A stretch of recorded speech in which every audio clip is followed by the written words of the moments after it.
नमस्कार, मैं हूं अंशुमान। अर्थम में आपका स्वागत है। ये दीपावली का सप्ताह है। प्रतिष्ठानों में हिसाब के बही खाते के पूजन का दौर है। जब तक आप इसे देख रहे होंगे तब तक आपके आसपास के प्रतिष्ठानों में गणेश लक्ष्मी की पूजा के साथ बही खातों की पूजा हो रही होगी। तो हम भी इस अर्थम में आपके पास एक बही खाता, एक हिसाब लेकर आए हैं। और ये हिसाब आपके लिए जानना इसलिए ज़रूरी है क्योंकि आपके आसपास से सब कुछ घट रहा है। क्या आपको भी ऐसा महसूस हो रहा है कि जीएसटी में कटौती की तोप तो बड़ी थी मगर उतनी आवाज़ नहीं आई? बाजार में बहस और तकरार जारी है। रियायतें मिली तो हैं मगर बट नहीं रहीं। सरकार भी थोड़ी अनमनी है, जांच परख रही है कि किस कंपनी ने रियायत दी, किसने दबा ली। सबसे बड़ा अचरज ये है कि जीएसटी में इतनी बड़ी कटौती के बावजूद तमाम आकलन ये कह रहे हैं कि 2026 में जीडीपी में कोई बहुत बड़ी बढ़त नहीं होगी। रिजर्व बैंक ने कहा कि जीएसटी में कटौती के बाद जीडीपी में केवल 30 बेसिस पॉइंट की बढ़त होगी। यानी आरबीआई का पिछला आकलन था 6.5% का, जो बढ़ाकर 6.8% कर दिया गया। केवल 30 बेसिस पॉइंट की बढ़त। अब सरकार अपने खजाने की कुर्बानी दे रही है मगर रिजर्व बैंक को मांग में किसी बड़ी बढ़त की उम्मीद नहीं है। और कंपनियां कह रही हैं कि पुरानी इन्वेंट्री निकलने दीजिए, त्यौहार बीत जाए, उसके बाद पता चलेगा कि दरअसल कितनी मांग आई, कितनी टिकेगी। फैक्ट्री में भर्तियां भी तभी करेंगे। अभी तो बस इन्वेंट्री खाली हो जाए तो फंसी हुई पूंजी वापस लौट आएगी। अब जरा सरकार की भी सोचिए। इस कथित सुधार के साथ उसे क्या नहीं मानना पड़ा?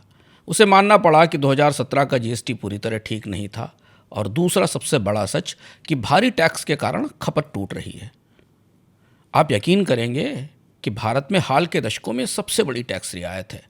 अगर आप इस साल की इनकम टैक्स कटौती को मिला लें तो भारत के इतिहास में, ताज़ा इतिहास में कोई ऐसा साल नहीं मिलेगा जब इनकम पर और खपत पर इस तरह टैक्स कम किए गए। इसके बाद भी ग्रोथ के हर कार्य इतने सुस्त क्यों हैं? सरकार की कुर्बानी का हिसाब तो देखिए, हर तंगेज है।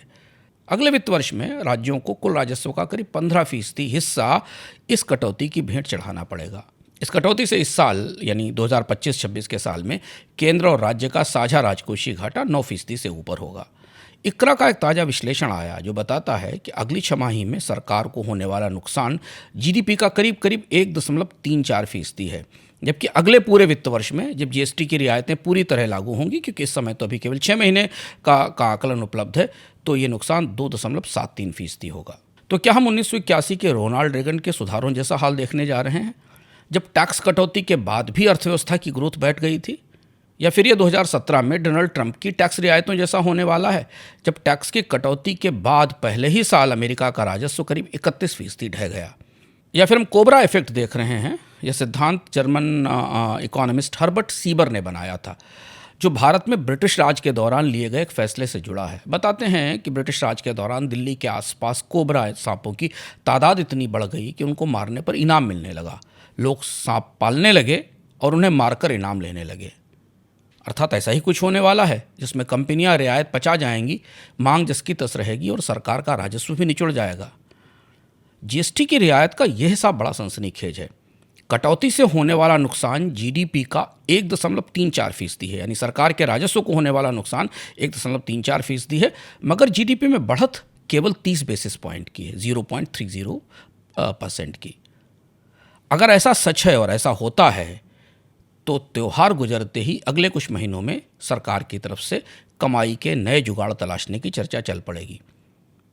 तो आइए चलते हैं जीएसटी की सुर्खियों के भीतर, जहां आपको शायद इसका जवाब मिले कि इतनी बड़ी टैक्स कटौती के बाद भी भारत में आर्थिक विकास दर बढ़ने के आकलन इतने सतर्क क्यों हैं, और जीएसटी से सरकारों को नुकसान और फायदे का सही हिसाब क्या है।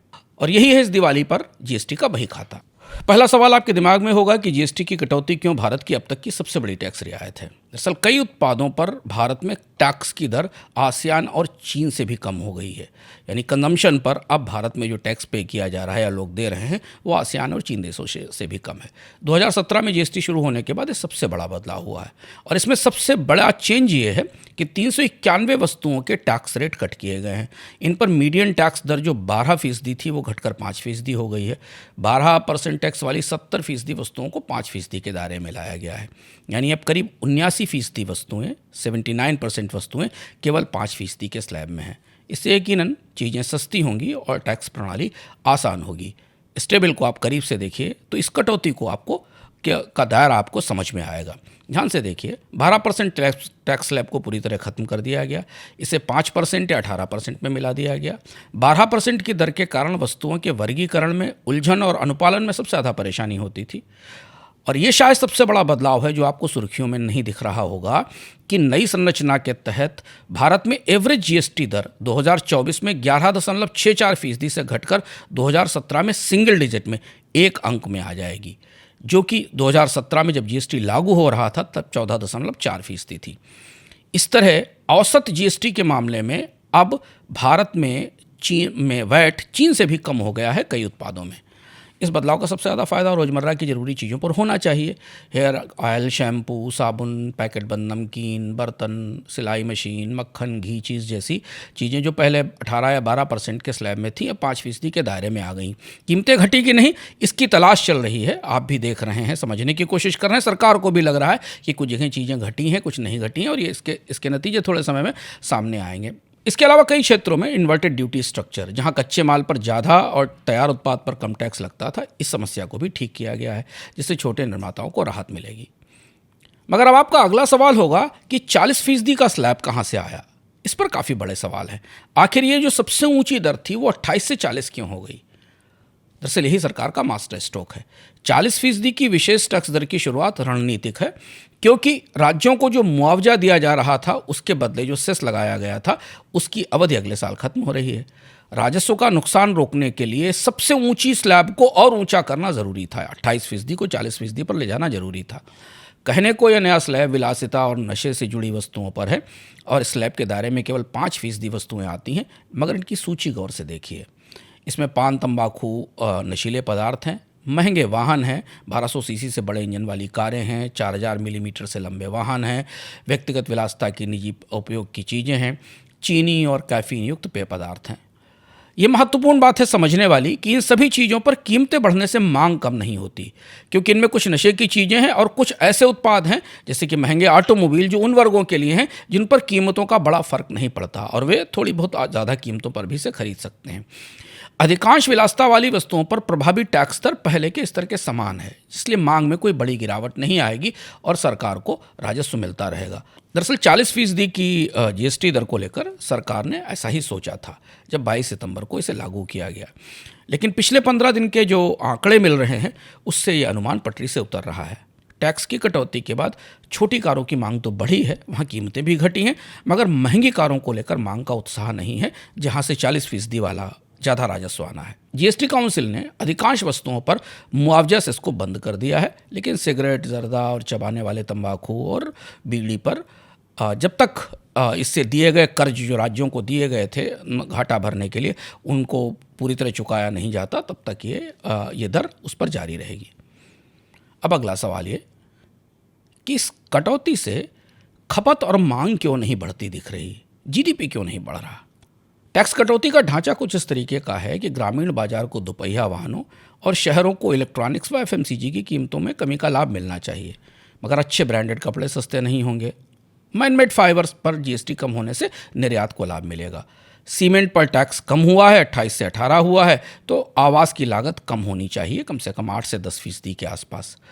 ये ग्राफिक देखिए, इससे आपको समझ में आएगा कि खर्च पर इसका कितना असर पड़ेगा। इकरा का अनुमान है कि करीब 1 लाख करोड़ का राजस्व जाएगा इस पूरे फैसले से सरकार के लिए इस वित्त वर्ष में, जिसका करीब 60 से 70% हिस्सा खर्च में वापस लौटना चाहिए, जिससे 2026 की दूसरी छमाही में ग्रोथ को सहारा मिलेगा। मुद्रास्फीति तीसरी तिमाही में करीब 25 से 35 अंकों की कमी भी दिखा सकती है, जिससे रिजर्व बैंक को ब्याज दर कम रखने में सुविधा होगी। मगर असली सवाल जीडीपी का है। जीडीपी पर जीएसटी कटौती का असर सीमित रहेगा। 2026 में जीडीपी वृद्धि दर 6.5% रहने की उम्मीद है, जो पहले के अनुमान से थोड़ी ज़्यादा है। इसकी बड़ी वजह यह है कि कई बाहरी और आंतरिक कारण आर्थिक वृद्धि को सीमित कर रहे हैं। आरबीआई का अनुमान हम आपको शुरुआत में ही बता चुके हैं कि आरबीआई ने अपने अनुमान को 6.5% से बढ़ाकर 6.8% किया है। ये ग्राफिक देखिए, जिससे आपको समझ में आएगा कि इतनी बड़ी कटौती के बाद भी जीडीपी में बढ़ोतरी में कोई बड़ा बदलाव नहीं है। यानी टैक्स रियायत के पूरी तरह खपत में बदलने की संभावना नहीं है। 60 से 70%, 60 से 70 हज़ार करोड़ रुपए के आसपास खर्च में आएंगे। अगर से अंग्रेजी में कहें कि ये कंजम्पशन मल्टीप्लायर नहीं दिख रहा है, यानी उपभोग को बढ़ाने वाली ताकत इस कटौती में नहीं दिख रही है। दूसरी बड़ी वजह है कि लोगों की आय में वृद्धि कम है, परिवारों पर कर्ज ज़्यादा है, कोविड के दौर के कर्ज टूट रहे हैं, इसलिए मांग बढ़ने की उम्मीद नहीं है। तीसरी बड़ी वजह जिस वजह से जीडीपी में कमी में बढ़ोतरी नहीं दिख रही है वो ये है कि नॉमिनल जीडीपी, जिसे महंगाई के साथ जीडीपी को मिलाकर नापा जाता है, ये 8.5% पर है। तो कम टैक्स संग्रह खपत के लाभ को कम करेगा और नॉमिनल जीडीपी पर भी दबाव बनाएगा। और चौथा, कंपनियों के मुनाफे और मार्जिन पर असर बड़ा अनिश्चित है। रुपए की कमजोरी, धातुओं की महंगाई और कई सारे कारक हैं जिनकी वजह से कंपनियां कीमतों में कटौती जारी रख पाएंगी, इस पर शक है। यदि मुनाफे और मार्जिन नहीं बढ़े तो इसका असर जीडीपी पर होगा। और हम अब पिछले संस्करण में ही आपसे कॉपर की कीमतों पर बात कर चुके हैं। तांबे की कीमतें बढ़ी हुई हैं, जो अगले कुछ हफ्तों में, महीनों में भारतीय उत्पादों की कीमतों पर उसका असर हमें दिखने लगेगा। अब अगला सवाल, इस कटौती से राजस्व का नुकसान कितना है और राज्य सरकार इतनी क्यों परेशान है? जीएसटी की कटौती की घोषणा के बाद कितना नुकसान होगा, इस सवाल पर सरकार ने कई पहलू बदले। घोषणा के अगले दिन राजस्व सचिव ने कहा कि अतिरिक्त राजस्व के उपाय किए जा रहे हैं। नुकसान का गणित करीब से समझिए बही खाते में, जो चौंकाने वाला है, जिससे कि हमें भविष्य के कुछ संकेत मिलेंगे। इकरा ने अपने ताज़ा एनालिसिस में बताया है कि राज्यों की चुनौती ज़्यादा बड़ी है, क्योंकि केंद्र को जीएसटी से कम राजस्व मिलेगा तो राज्यों को जो मिलने वाला हस्तांतरण है या जो केंद्रीय करों में राज्यों को हिस्सा मिलता है उसमें भी कमी आएगी। राज्यों का एसजीएसटी राजस्व भी कम हो रहा है और केंद्र से मिलने वाला हिस्सा भी। जरा इस ग्राफिक पर नजर डालिए और इससे आपको दिखाई देगा कि कटौती के बाद केंद्र और राज्यों की स्थिति क्या। पहले केंद्र की स्थिति समझते हैं। 2026 की दूसरी छमाही में केंद्र को करीब 2.4 लाख करोड़ रुपए का रेवेन्यू लॉस होगा। इसमें से शुद्ध राजस्व हानि माने, जिसमें कि जो टैक्स के हस्तांतरण के बाद बचेगी, वो करीब 1.4 लाख करोड़ रुपए के आसपास होगी। केंद्र की स्थिति फिर भी थोड़ी ठीक दिखाई देती है, क्योंकि आरबीआई से मिलने वाला लाभांश इसे संभाल लेगा और इस साल सरकार का बजट बहुत ज़्यादा प्रभावित नहीं होगा, आरबीआई से पैसा आएगा। लेकिन हाँ, अगर सरकार निर्यात प्रभावित क्षेत्रों के लिए कोई बड़ा पैकेज देती है तो अतिरिक्त दबाव बढ़ेगा। तो अभी तक तो सरकार ने कोई नए बड़े खर्च का ऐलान नहीं किया है। लेकिन राज्यों का हाल इस ग्राफिक में देखा जा सकता है, जो ज़्यादा चिंताजनक है। राज्यों की राजस्व चुनौती ज़्यादा बड़ी है। 2026 की दूसरी छमाही में राज्यों को 3.3 लाख करोड़ रुपए का लॉस होगा, जो दिख रहा है राजस्व में। एसजीएसटी से होने वाली हानि 2.4 लाख करोड़ रुपए है। और टैक्स हस्तांतरण में, जैसा हमने बताया कि अगर केंद्र के कर संग्रह में कमी आएगी तो राज्यों को मिलने वाला हिस्सा भी घटेगा। तो 9800 करोड़ रुपए के आसपास का नुकसान जीएसटी के संग्रह पर होगा, जो केंद्र से उन्हें मिलता है। और राज्यों के बीच भी अंतर काफ़ी उल्लेखनीय है। अलग अलग राज्यों को होने वाला नुकसान अलग अलग। जैसे उदाहरण के लिए हरियाणा में एसजीएसटी का हिस्सा राज्य सरकार के राजस्व में 34% है, जबकि पूर्वोत्तर राज्यों में केवल 7 से 12% है। महाराष्ट्र, कर्नाटक, गुजरात, केरल, पंजाब और तमिलनाडु एसजीएसटी पर अधिक निर्भर हैं, जो राज्य का टैक्स है, और इसलिए उन्हें भारी राजस्व दबाव का सामना करना पड़ सकता है। जिन राज्यों में पहले से ही राजस्व घाटा है, उन्हें या तो खर्च घटाने पड़ेंगे या राजस्व जुटाने के नए रास्ते निकालने होंगे, टैक्सेशन लगाने होंगे। राजस्व का प्रभाव प्रत्येक राज्य के और उस राज्य में कंजम्पशन का पैटर्न क्या है, इस पर निर्भर करेगा। जिन राज्यों में टैक्स की कमी वाली वस्तुओं की खपत ज़्यादा है, जैसे कि महानगरीय राज्य दिल्ली और महाराष्ट्र, उन्हें और ज़्यादा नुकसान होगा। जीएसटी में कटौती के असर को स्टेबल से समझते हैं। स्टेबल से हमको ये समझ में आएगा कि वास्तविक हानि क्या है। 2026 की पहली छमाही में जो आंकड़े हमें दिखाई दे रहे हैं, उसमें केंद्र की हानि 70% और राज्यों की हानि 75% है। और इसके लिए, इसके बदले उन्हें अतिरिक्त बारोइंग करनी पड़ेगी या खर्च में कटौती करनी पड़ेगी या कुछ उपायों को समायोजित करना पड़ेगा। इसे और गौर से देखें। जीएसटी हानि से केंद्र का वित्तीय घाटा करीब 8.1% बढ़ेगा, जिसे आरबीआई के लाभांश के सहारे कुछ हद तक मैनेज किया जा सकता है। लेकिन राज्यों का वित्तीय घाटा करीब 30% के आसपास बढ़ेगा, 29.4%, जिसके लिए खर्च काटने की ज़रूरत होगी। अतिरिक्त उधार की आवश्यकता करीब 3.53 लाख करोड़ रुपए होगी। ये इस साल की बात बता रहे हैं हम आपको, सितंबर 2025 से मार्च 2026 तक की, जब से ये लागू हुई है कटौती। अगले साल के हिसाब पर हम आगे आएंगे। केंद्र और राज्य का संयुक्त वित्तीय घाटा करीब करीब 8.1% से बढ़कर 9.1% हो जाएगा। यानी इसी साल राजकोषीय घाटा कम करने का लक्ष्य मिलना मुश्किल है। अब हम देखते हैं अगली टेबल में 2026-27 के पूरे साल के आकलन क्या कहते हैं, क्योंकि वो ज़्यादा महत्वपूर्ण है जब ये रियायतें पूरे साल के लिए लागू होंगी। इस टेबल को ध्यान से देखिए। इसमें आपको मैं केंद्र की हानि का करीब 80% और राज्यों के नुकसान का 85% दरअसल उनकी अतिरिक्त बोरोइंग ज़रूरत को दर्शाता है। अब इस टेबल को भीतर जाकर समझते हैं कि आंकड़ा हमें क्या बता रहा है। इन आंकड़ों से हमें ये समझ में आता है कि जीएसटी की हानि से, जीएसटी में कटौती से केंद्र का वित्तीय घाटा या राजकोषीय घाटा करीब 17.9% बढ़ेगा, जिसके लिए राजस्व की वसूली ज़रूरी है या कटौती से बाजार में मांग आना जरूरी है, जिससे कि लोग ज़्यादा खपत करें, ज़्यादा सामान खरीदें और रेवेन्यू की बॉयंसी का लाभ मिले। राज्यों का वित्तीय घाटा करीब करीब 64% बढ़ेगा। ये बड़ा वित्तीय दबाव है और इस वजह से जो अतिरिक्त उधार की आवश्यकता है वो 8.82 लाख करोड़ रुपए होगी, जो जीडीपी का 2.28% है। केंद्र और राज्य का साझा वित्तीय घाटा जीडीपी के 7.5% से बढ़कर 9.8% होगा। अगर आप नियमित रूप से हमको देख रहे हैं बोनस पॉइंट को, तो आपको याद होगा बोनस पॉइंट में हमने बताया था कि जीएसटी की घोषणा के अगले ही दिन सरकार के लिए कर्ज महंगा होने लगा, बॉन्ड यील्ड बढ़ने लगी। इसकी सबसे बड़ी वजह यही है कि जीएसटी की कटौती के कारण सरकार को अतिरिक्त कर्ज की ज़रूरत होगी, जो इस टेबल में आपको दिखाई दे रहा है। जीएसटी की कटौती सरकार को और ज़्यादा उधार लेने पर मजबूर करेगी। 2026 की पहली छमाही में लाभांश के सहारे वित्तीय घाटे का लक्ष्य प्राप्त हो सकता है, लेकिन 3.53 लाख करोड़ रुपए का अतिरिक्त कर्ज इसी साल लेना होगा। हालांकि बाजार में अतिरिक्त कर्ज को समायोजित करने की पर्याप्त तरलता मौजूद है। कठिन होने वाला है अगला वित्त वर्ष 2026-27 का साल, जब राजकोषीय घाटा बढ़ेगा ही, 8.82 लाख करोड़ रुपए के अतिरिक्त कर्ज की जरूरत होगी और वैकल्पिक उपायों या खर्च काटने की ज़रूरत होगी।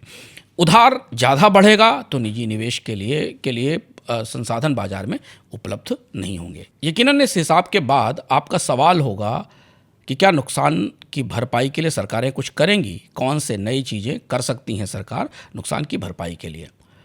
22 सितंबर से जीएसटी के अमल में आने के बाद यही सबसे बड़ी चुनौती होने वाली है।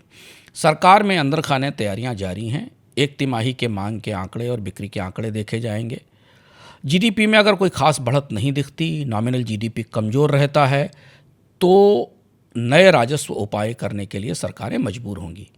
अगला वित्त वर्ष चुनौती भरा है क्योंकि कर्ज बढ़ाना होगा और इसलिए बजट में फरवरी के बजट में नए सेस और सरचार्ज आ सकते हैं।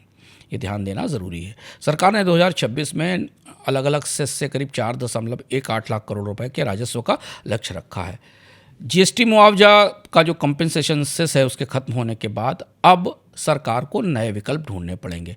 डिजिटल सेवाओं पर नया टैक्स लगाया जा सकता है, इन्वायरमेंटल डैमेज के लिए नया टैक्स लगाया जा सकता है, विलासिता या महंगे उपभोग वाली चीज़ों से थोड़े नए टैक्स लगाए जा सकते हैं, खनन पर, माइनिंग पर और प्राकृतिक संसाधनों के इस्तेमाल पर ड्यूटीज़ लगाई जा सकती हैं। हाल में ही सुप्रीम कोर्ट ने अपने फैसलों में खनन रॉयल्टी के संग्रह को बढ़ाने की अनुमति दी है। खासतौर से इसका फ़ायदा उन राज्यों को होगा जो खनिज में समृद्ध हैं। ये प्राकृतिक संसाधन वाले राज्यों के लिए महत्वपूर्ण राजस्व का स्रोत बनेगा। इस बात के भी संकेत हैं कि सरकार डिजिटल और ई कॉमर्स पर टीसीएस और टीडीएस के तंत्र का विस्तार कर सकती है, जिससे कि नया रेवेन्यू जुटाया जा सके। राज्यों की हालत ज़्यादा खराब है, उनके पास बड़े विकल्प नहीं है। उन्हें स्टाम्प ड्यूटी और रजिस्ट्रेशन पर टैक्स बढ़ाना पड़ सकता है और ये बढ़ोतरी अगली तिमाही में ही दिख सकती है आपको, क्योंकि स्टाम्प ड्यूटी राज्य सरकारों के लिए रेवेन्यू का बड़ा स्रोत है। बिक्री कर और उत्पाद शुल्क के बाद तीसरा या चौथा सबसे बड़ा रेवेन्यू सोर्स है। महाराष्ट्र ने 2024 में स्टाम्प ड्यूटी से 50,000 करोड़ का राजस्व एकत्र किया और इसमें 13% की बढ़ोतरी भी हुई। तो इसलिए राज्य सरकारें स्टैम्प ड्यूटी के अलावा वाहन सस्ते होने के कारण मोटर व्हीकल के रजिस्ट्रेशन का रेट बढ़ा सकती हैं, क्योंकि वाहन सस्ते हो रहे हैं। संपत्ति पर टैक्स अब अगला निशाना हो सकता है। खासतौर से शहरी संपत्ति का में एक बड़ा हिस्सा अभी भी टैक्स के दायरे से बाहर है या टैक्स की दरें बेहद कम हैं। इनमें दरों को बढ़ाने और कवरेज के विस्तार की संभावना है। अब चूंकि सैटेलाइट आधारित मूल्यांकन उपलब्ध है कि संपत्तियों के डेटा उपलब्ध हैं, तो इससे संग्रह में बढ़ोतरी की जा सकती है। तो अब हम आ गए हैं अर्थम के समापन पर। जीएसटी के सुधारों का असर सीमित होने की सबसे बड़ी वजह इसका आकार है, रियायतों का आकार, और इसकी टाइमिंग है, समय है। जीएसटी की कटौती से 480 अरब रुपए के आसपास की राहत मिलती है, पर यह भारत की इतनी बड़ी अर्थव्यवस्था का केवल 0.15% है, 0.15% है। ये राहत महत्वपूर्ण है, लेकिन अर्थव्यवस्था को पूरी तरह बदलने वाली नहीं है। दूसरी तरफ अमेरिका के टैरिफ के कारण निर्यात में हर साल 60 बिलियन रुपए से ज़्यादा का नुकसान हो सकता है। राज्यों पर राजस्व का दबाव अन्य जगह टैक्स बढ़ाने पर मजबूर कर सकता है। और सबसे बड़ी बात है कि नौकरी के बाजार में अनिश्चितता है, उपभोक्ता खुलकर खर्च नहीं कर पा रहे हैं, और इसलिए हमें बाजार में त्योहारी मांग तो दिख रही है, पर बाजार को अभी इस बात का भरोसा होना है, सरकार को इस बात का भरोसा होना है, रेवेन्यू मशीनरी को इस बात का भरोसा होना है कि ये जो मांग 22 तारीख की कटौती के बाद बाजार में आई है, ये केवल त्योहारी है, पेंटअप डिमांड थी, या ये लंबे समय तक जारी रहेगी, चलती रहेगी। लोग जितनी खरीदारी कर रहे हैं वैसी ही खरीदारी करते रहेंगे। और इसी एक मुद्दे पर ना तो विशेषज्ञ, ना सरकार की राजस्व मशीनरी और ना रिजर्व बैंक सहमत हो पा रहे हैं, क्योंकि किसी को नहीं पता है कि इस तरीके की कटौती लंबे समय में कितना असर करती है, पहली बात। दूसरी बड़ी बात यह कि जो लागतों में बढ़ोतरी हो रही है रुपए की कमजोरी से, धातुओं की कीमतों में बढ़ने से, क्या वो कंपनियों को आने वाले समय में कीमतें बढ़ाने पर बाध्य करेगी? और अगर ऐसा होता है तो जीएसटी की जो रियायतें, उनका असर खत्म हो जाएगा। और यही वो दुविधा है जिस दुविधा के कारण लोग अगली तिमाही का इंतज़ार कर रहे हैं। तो अर्थम का समापन एक किस्से से करते हैं। इकोनॉमिक्स से, बजट से, रेवेन्यू से ताल्लुक़ न रखने वालों ने भी लाफेयर कर्व का नाम जरूर सुना होगा। किस्सा 1974 का है, जब अर्थशास्त्री लाफेयर ने इस कर्व को बार नैपकिन पर बनाया था, बार में बैठे हुए। ये सिद्धांत दरअसल अमेरिकी राष्ट्रपति जॉर्ज डब्ल्यू बुश के रक्षा मंत्री डोनाल्ड रम्सफेल्ड और डिक चेनी को समझाने के लिए था। ये कर्व दिखाता है कि टैक्स रेट और सरकार के रेवेन्यू का, आय का क्या रिश्ता है। इसका आइडिया बड़ा सहज है, बड़ा सिंपल है। अगर टैक्स रेट 0 हो जाए तो भी सरकार को कोई आय नहीं होगी, और अगर टैक्स रेट 100% हो जाए तो भी आय शून्य होगी, क्योंकि लोग कमाई पर इतने टैक्स के बाद काम नहीं करेंगे। इनके बीच में कोई एक परफेक्ट टैक्स रेट होता है जहां सरकार को सबसे ज़्यादा रेवेन्यू मिलता है। असल में लाफर कर्व की थ्योरी हकीकत में कभी सही और कभी गलत होती रही है। फिर भी ये नेताओं के बीच काफ़ी मशहूर है, क्योंकि ये टैक्स कटौती को सही ठहराने का सबसे आसान तरीका देता है। और जब टैक्स बढ़ाना हो तो राजस्व के नुकसान को कम करने का तर्क तो है ही। तो आर्थिक नीतियाँ बड़ी पेचीदा होती हैं। भारत में टैक्स रियायतों की सबसे बड़ी परीक्षा है। सनद रहे कि 2018 में कारपोरेट टैक्स में रिकॉर्ड कमी के बावजूद ना तो कंपनियों ने निवेश बढ़ाया और ना रोजगार दिए, और उस कटौती के बाद भारत में बेरोजगारी बढ़ती चली गई, क्योंकि कंपनियों ने नई क्षमताओं में पैसा नहीं डाला था। ऐसा ही इस साल हमने देखा, जब आयकर में कमी के बाद मांग नहीं आई। बजट और टैक्स के हिसाब से अगले 6 महीने बेहद महत्वपूर्ण हैं। अगर कीमतें कम नहीं हुई, मांग नहीं बढ़ी, तो जीएसटी के पटाखे का धुआं नया टैक्स बनकर बजट में भर जाएगा। फिलहाल दीपावली आपके लिए मंगलमय हो। ये बही खातों के पूजन का समय है, सो हमने आपके सामने सरकार की सबसे पराक्रमी रियायत का बही खाता बता दिया। फिर मिलते हैं अगले अर्थम में। आप सबके स्नेह आशीर्वाद के लिए आभार। आपकी प्रतिक्रियाओं से हमारा श्रम सकारत होता है। किस्सों की दुनिया में चलने के लिए आपको इंस्टाग्राम पर आना होगा, जहां टाइम मशीन आपका इंतज़ार कर रही है। फॉलो कर लीजिए। और हाँ, अगर किताबों पर चर्चा है तो इंस्टाग्राम पर ही बुकनू से जुड़िए, जहां वक्त, किस्से और किताबें एक साथ खुलते हैं। फिर मिलते हैं अगले अर्थम में।